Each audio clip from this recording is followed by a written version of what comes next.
তো হ্যালো বন্ধুরা, তো আমি আজকে একটা আর কি আমি একটু বাইরে গিয়েছিলাম, মানে এই মাত্র আগে আমি এই টাইমে আর কি, এখন বাজছে তোমার 8:30 বাজতে চললো। ঠিক আছে, আমি এই টাইমে বাইরে যাই না, ঠিক আছে, বাইরে যাই না অতটা। তো আমি এখনই বাইরে গেলাম। তো এখন বাইরে আমি আধ ঘন্টা বসেছিলাম, ঠিক আছে, আধ ঘন্টা বসেছিলাম।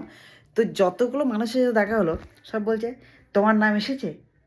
আমার পাশের বাড়ি হাপু চাচা, ঠিক আছে, আমাদের এই পাশের বাড়ি আজহার চাচাকে জিজ্ঞেস করছে, বলে কী গো, বলে, আপনার নাম এসেছে?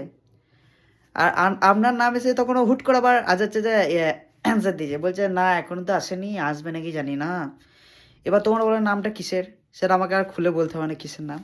মানে কি বলবো ভাই, মানে এ সায়ের নাম, এ সায়ের সবাই হিয়ারিংয়ে ডাকছে, হিয়ারিংয়ে ডাকছে যে তোমার এই তারিখে আছে, তোমার ওই তারিখে আছে। সব থেকে বড়ো ব্যাপার, আমারই দুদিন আগে এসেছিলো। তো কী হলো, এ সাইডে গেলাম, সে লাইন, মানে তোমার ভাই আমি গেলাম 9টার সময়, বাড়ি এলাম তোমার 3টের সময়। লাইনে লাইনে দাঁড়িয়েই আছি। আর আমি তোমার ধরো আমি বেশ অতক্ষণ ধরে লাইনে দাঁড়িয়েছিলাম বারমেজায়। 5 জনা যখন আছি, 5 জনা, মানে আমার আগে 5 জন আছে, সে 5 জনা ভাই 5 ঘন্টা লাগিয়ে দিল। হ্যাঁ, 5 জনার হতে হতে 5 ঘন্টা লাগিয়ে দিল।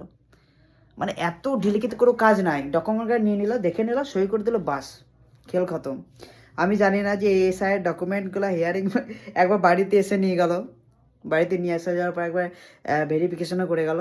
এরপরেও যে হিয়ারিংয়ে কেন ডাকছে, নো আইডিয়া। তা তোমাদের যদি আইডিয়া থাকে তাই জানিও কমেন্টে।